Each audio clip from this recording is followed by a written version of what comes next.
mà cô gái ngồi cái miệng hay lý chiên nè. Kì mà ngồi cao ní, kì họ con hỏi sao á? Hi everyone, today I am going to be doing a Taishanese lesson. So many of you have been requesting more Taishanese videos and I'm sorry for the delay. Today we're going to start out with colors. Quina, hai hong se, red. Ngồi cái hào phát, my hair. Ngồi cái hào phát hai hak se. My hair is black. Hak se, black.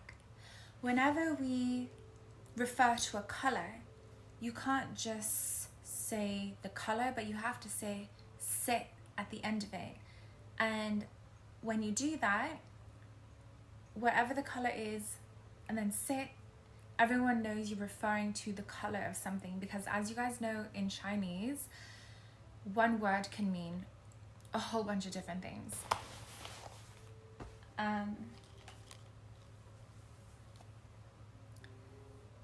Bak se, quicken mean her or his face. Quicken mean hai bak se, his or her face is white. We don't have feminine and masculine in Taishanese or Chinese. So whether it is he or she, we have one word, which is kui. It's interchangeable. It means the same thing. And you don't, and how we know, it's just like the context and you know who you're talking about. And then kone hai fun hong se. This is pink. Fun hong se. Fun hong se. Pink. Cafe se, brown. Cafe se. If you just say cafe without the se, it just means coffee. So literally brown translates to coffee color. Orange. Chang se. Quitne hai. This is chang se. Orange. Orange color. Quitne hai chang se. This is orange. Like this is the orange color. If you say chang without the orange, it literally means like the fruit orange. So that's why the se at the end of a color is very important, because it alters the context or meaning of it. I don't know if I can. Gold, gim se, gold. Blue, lam se, blue. Yellow, wong se. Purple, it can be either du se, or zi se. It's either zi se or du se. They're like interchangeable. Green, look se.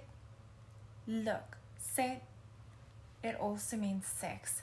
So that's a perfect example why you need to put se at the end, because look on its own is 6. Next we'll do numbers. So we're going to start with 1 to 10. I also want to let you hear the differences between dialects. A lot of people haven't heard of Taishanese, even though it is like, it's a popular Chinatown language, because at the time, during this immigrant period, I think it was back in the 50s or 60s, a lot of Taishanese immigrants came to America and Canada, and so therefore it was popular in those communities. But overall, when you're talking about the population of China, it's very, very, it's a minority dialect. Very few people, I think it's under 0.5% of China speaks it. Okay, now we're going to do numbers. So first I'm going to count to 10 in Cantonese. Cantonese is the sister dialect of Taishanese. I would say Taishanese is closer to Cantonese than it is to Mandarin, but still some words are very different phonetically, and Cantonese people usually cannot understand Taishanese people. They're close, or it's in the same region and the villages can be close together or whatever, but I don't understand Cantonese people. I can understand some things, like maybe 30% when they speak, but it was still very different. Okay, so in Cantonese, 1 to 10, yat, that's 1, yi, 2, sam, 3, say, 4, 5, look, 6. There are similarities. Chat, 7, ba, 8, gao, 9, sa, 10. Mandarin, 1, 2, 3, 4, 5, 6, 7, 8, 9, 10. Taishanese. I have to like think. 1, 2, 3, 4, 5, 6, 7, 8, 9, 10. So those are 3 different dialects of Chinese.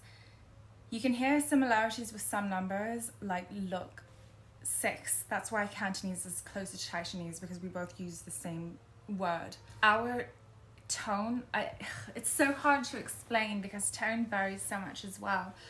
But when they say yat, we say yit. So a lot of the times they have an ah sound, ours is I. When they say gao, we say gyu. So it is different. So when they say sup, so they say yat is 1, sup is 10. We say yit for 1, sip for 10. So, okay. And I noticed that Mandarin, a lot of it, they have a lot of sh sounds and h sounds, like back of the throat, and a lot of like sh, like that sound, like sh, right? Cantonese is a lot of s, like s, and spoken at the front of the mouth, if that makes any sense. Like if you just hear it, I'm going to say it without English so you can kind of get a better hearing, like understanding of like what I'm talking about. Cantonese, I think, sounds very sa sa sa because it's all like very front of the mouth sounding. Ya yi sam say look sat but gao sa. It's all like in the front of the teeth. Where Mandarin is 1, 2, 3, 4, 5, 6, 7, 8, 9, 10. So it's kind of like in the back of the mouth. And then my dialect is 1, 2, 3, 4, 5, 6, 7, 8, 9, 10. I don't know where that is. It's just so different. It's kind of like lower in the gums. This is my description of it. It's just, I'm sorry if I sound crazy and and you're having a hard time understanding what I'm talking about. But there are differences, and the rhythmic patterns, like when people speak, what's unique to Taishanese that doesn't exist in Cantonese or Mandarin is the what is it called? Fricative. Hold on, I have to Google it. So what is unique about Taishanese is we have something called lateral fricative, and that is our sound. It sounds, the best way I can describe it is a snake. We have a snake sound like or it's like hissing, which does not exist in Mandarin or Cantonese, and to them it sounds really harsh, and to them it sounds like a very village low class, like common dialect. I don't give a fuck. That's where my family is from, and I'm very proud of my dialect. So yeah, that's a short lesson for today. We did colors and numbers. Keep a lookout for my next video. I'm going to really try to make more videos about Taishanese, and I need to practice as well. So hope you enjoyed that. Any questions, please do let me know. Bye bye.